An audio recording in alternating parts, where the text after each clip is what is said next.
Good morning, guys. It's good to see you. It is Saturday morning. I hope you're having a good morning, guys. I really do. Man, I got up at like 5 a.m. this morning, and it's 7:30 in the morning, and it's as dark as it was at 5 a.m. That's not usually ever the case. I mean, it is dark, dark, dark out there. But, yeah, I got up, let the doggies out, mopped floors. I mopped the floors several times a day. You have to do that when you have multiple dogs. And I mopped the floors, took out the garbage. Wow. All I can say is wow. Thank goodness the ice is gone from outside. It's melted. I was able to... I didn't risk it yesterday. I'm like, I am not walking down my... Oh, let me rephrase it. I did one time. I had to go get the mail. Let me tell you what, guys. Scary experience. Scary experience. And so I'm like, I'm just going to stay inside till this ice melts. But it was very pretty. Like, and you could see it on the trees and stuff, and it was so pretty. It was very pretty. Today we're actually going to be studying something that I think that is going to give you a little bit of a heart check. Nothing negative, but it's going to make you really question today something you might not have questioned before. We're going to be studying John chapter 14, where Jesus was anointed at Bethany, right? So if you just want to listen, that's cool. If you got your Bible, you want to turn to it, we're in John 14. We're starting in verse 1. And then I'm going to ask you a really specific question that I think is a pretty deep question, since we're getting close to the end of the year. Yeah, I'm not going to spoil it, because I'm not the spoiler alert kind of girl, usually. But I used to be, man. I used to buy Christmas presents and then not be able to wait on giving them away. I had to give them away that day. I was so excited. I remember that. But no, sorry, in this case, guys, no, you can't have my spoiler. No spoiler alert.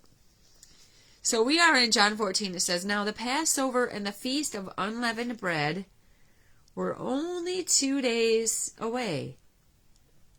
And the chief priests and the teachers of the law, get here, guys, were looking for some sly way to arrest Jesus and kill him.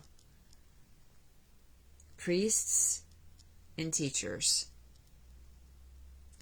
Priests who know the commandments, and teachers of the law and of the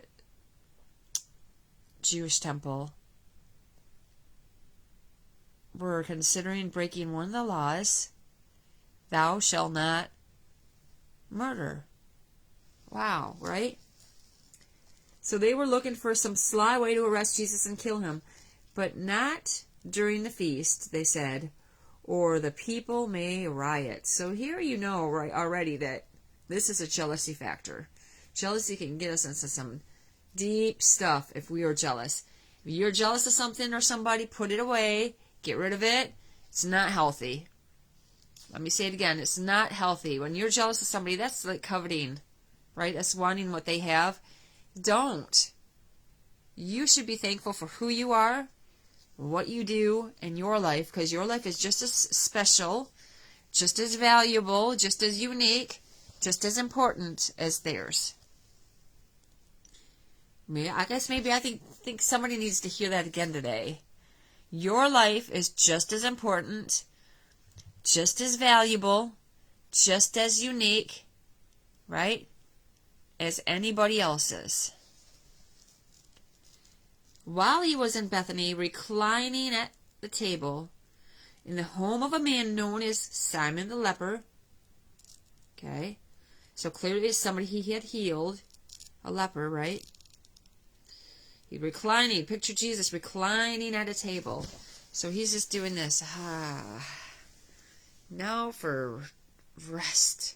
He's reclining at the table.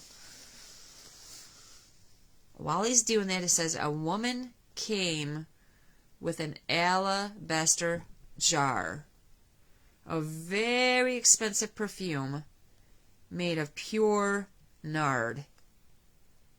She broke the jar and poured the perfume on his head.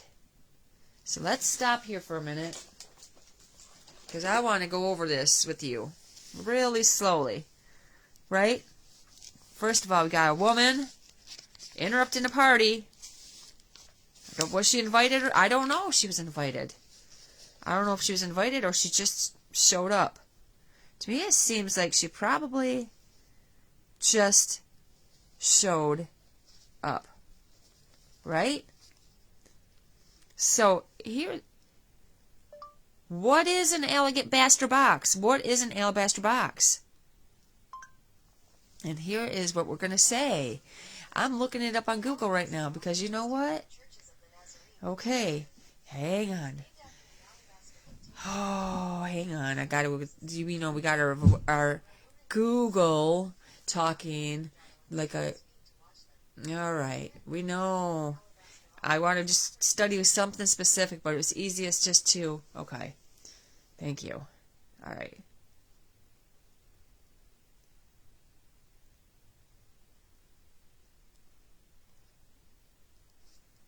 Oh my gosh, hang on just one second, okay, guys? I gotta recreate. Where did I find that? I gotta look it up again. What is an alabaster box made of? According to Facebook, the Marble. There we go.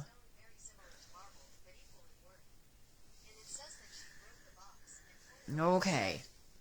That's what I wanted to do. Marble. Alabaster. This is what I wanted to get to today, guys. An alabaster box is made of marble. Solid stone on the outside, but pure, liquefied, perfume nard on the inside. Kind of symbolizes our lives.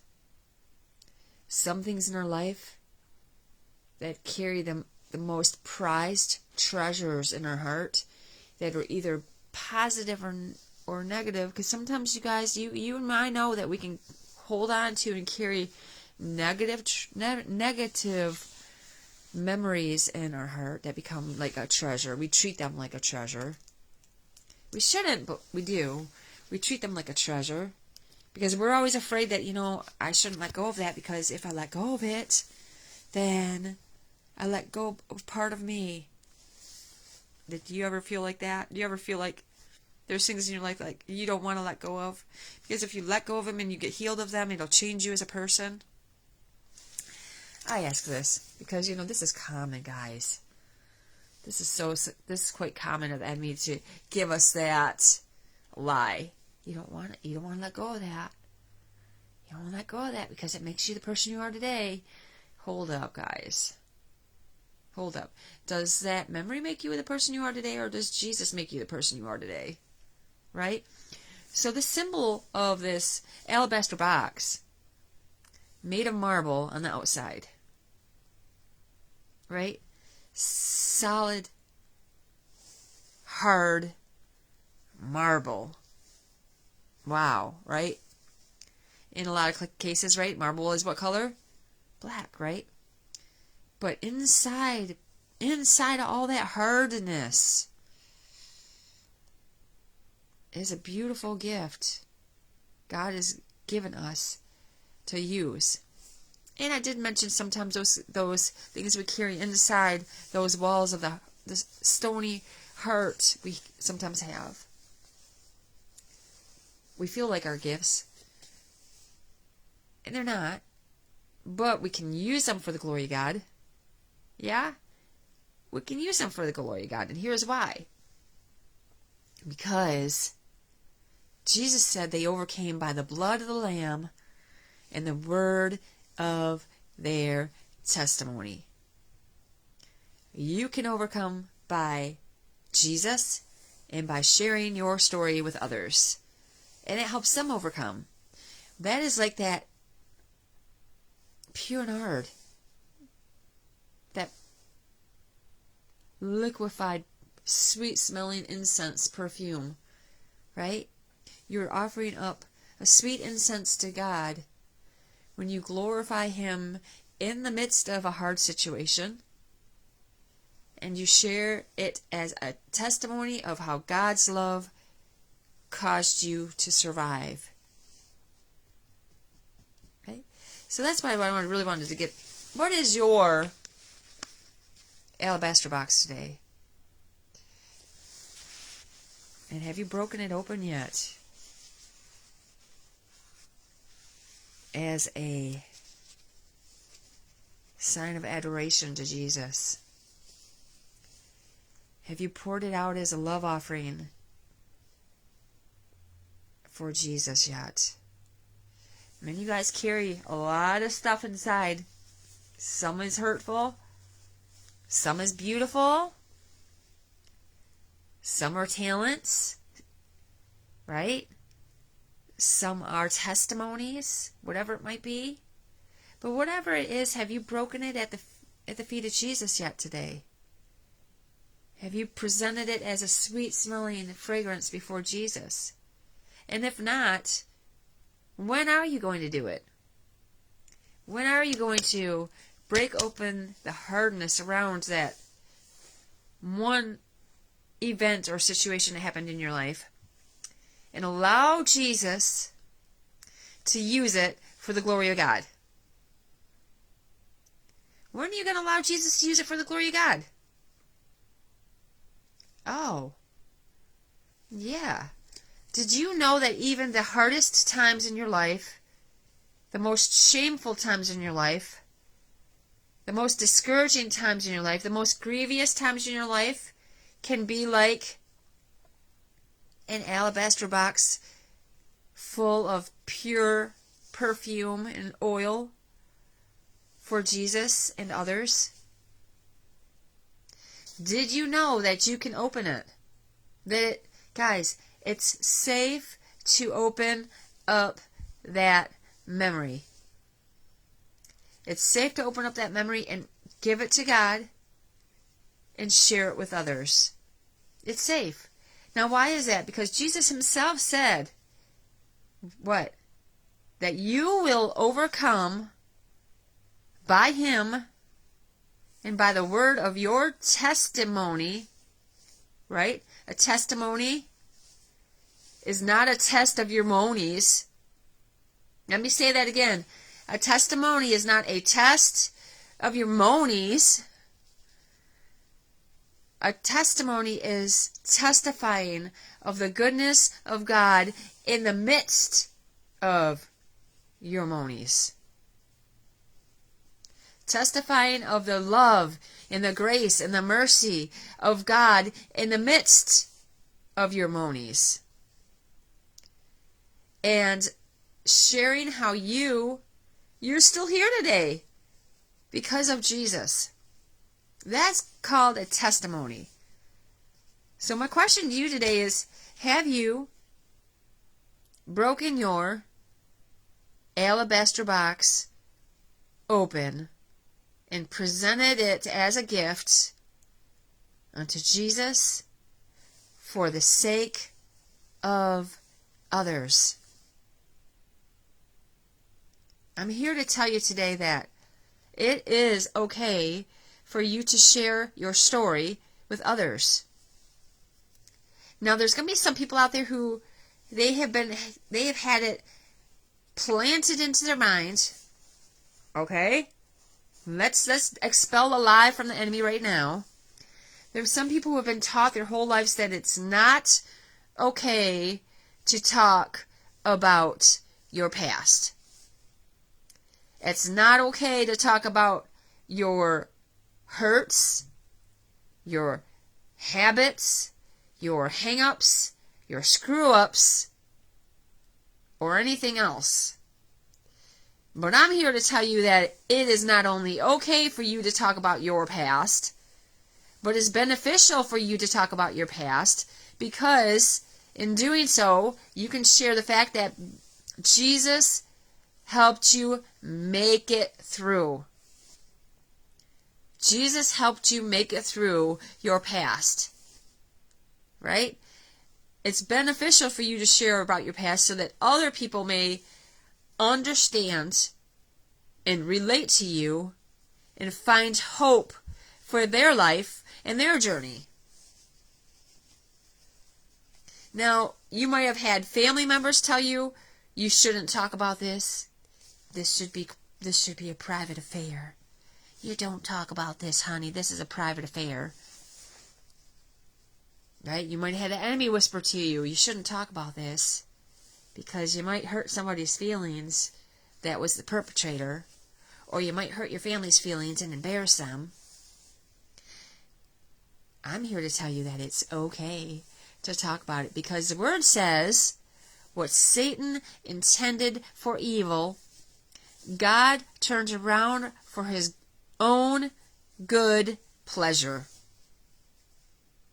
What Satan intended for evil, God will turn around for his own good pleasure. You see, when you are speaking out about those things that people try to tell you to keep in the dark, you are radiating light upon the situation. You are radiating truth upon the situation, and you are radiating the love of Jesus Christ in your life upon the situation. You are sharing with the world that in the light there can be no darkness. Right? For the power of God, right, expels all darkness. When you're sharing your testimony, you're showing people that, you know what? Jesus was the light in her tunnel, or his tunnel. Hey, they made it through that tunnel. Maybe I can make it through that tunnel with the help of Jesus. All right? Let's go a little bit further now. So, some of those present were saying indignantly to one another, "Why this waste of perfume? Why this waste of perfume? It could have been sold for more than a year's wages and the money given to the poor." And they rebuked her harshly. Number 2, when you are sharing your gift with others that came out of that stony box of yours, right? The pure gift that's inside of you, when you're sharing it with others, you're going to offend some people. They're not going to like it. It might be family members, it might be friends, it might be those who instigated the hurt that Jesus took hold of your hand and walked you through the tunnel about. But guess what? There's going to be some that don't like it. They're going to find a reason, they're going to find an excuse, because the light cannot live in the darkness, and the darkness cannot comprehend the light. There are going to be people that say, what? Why didn't you do this? Why would you do that? Might even rebuke you openly, right? Harshly. That's what they did to this one. What difference did it make to them what she did with something that she had treasured? But yet, they made it their business to decide what would have been best for her to use that gift in. Oh, let's go there again, right? They were trying to decide what would have been best, in their opinion, for her to use that gift in, even though she was using it for Jesus. Do you hear what I'm saying here? People might do that to you, but you know what? If it happened to others, it's okay if it happens to you. It's because they are jealous, right? Jesus said this, leave her alone. Oh, profound. Jesus said, leave her alone. Wow. Why are you bothering her? She has done a beautiful thing to me. So he said, leave her alone. He asked them why they're bothering her, and then explained again that she was doing a beautiful thing for him. Then he says this, the poor you will always have with you. You can help them any time you want, but you will not always have me. She did what she could. There's that key word. She did what she could. Do what you can with what you have, right? She poured perfume on my body beforehand to prepare for my burial. So she was preparing. That's pretty deep, right? She was preparing by offering a gift to Jesus. So where are you preparing right now by offering a gift to Jesus? Have you offered your gift to Jesus yet? The one that you've held on to for so long? Have you been preparing for so long that you've held on to it and never let go of it? Okay, now it's time to consider this. Are you willing to let go and begin to offer it to Jesus today? All right. Then Judas Iscariot, one of the 12, went to the chief priests to betray Jesus to them. And they were delighted. Everybody say delighted. Chief priests to hear this and promised to give him money. So he watched for an opportunity to hand him over. Here's the question today, guys. You guys have a gift you've been holding on to for all these years. And for one reason or another, you're not offering it to Jesus. My question to you today is, why are you not offering it to Jesus? Why are you not offering it to Jesus? Now this woman, what did she do? In some versions it says she broke her box over Jesus, because her gift was surrounded by hard walls on each side, an alabaster box of marble and stone and gems, whatever it might be. That's hard. And as beautiful as it might have looked like on the outside, guys, it was still hard. Oh. Are there things in your life that you think look really beautiful on the outside, but yet you know deep down in your heart that it's a hardening from a hurt, maybe a habit, maybe an addiction, maybe a painful memory, whatever it might be, is a hardening. Are you willing to break it at the feet of Jesus today? Are you willing to break it and give it to Jesus, and then after breaking it, empty the truly beautiful things from inside, right? Something to consider. We're entering a new year. 2026 is coming up. Guys, we're not promised tomorrow. We're not promised next week. We're not even promised 2026. But we're promised this very second. Well, not even promised that, but right now we have this very second. You can either hold on to and cling on to that box and refuse to break it at Jesus' feet and open it up and pour yourself out. Or you can choose to offer him the sweetest gift that you have, which is yourself.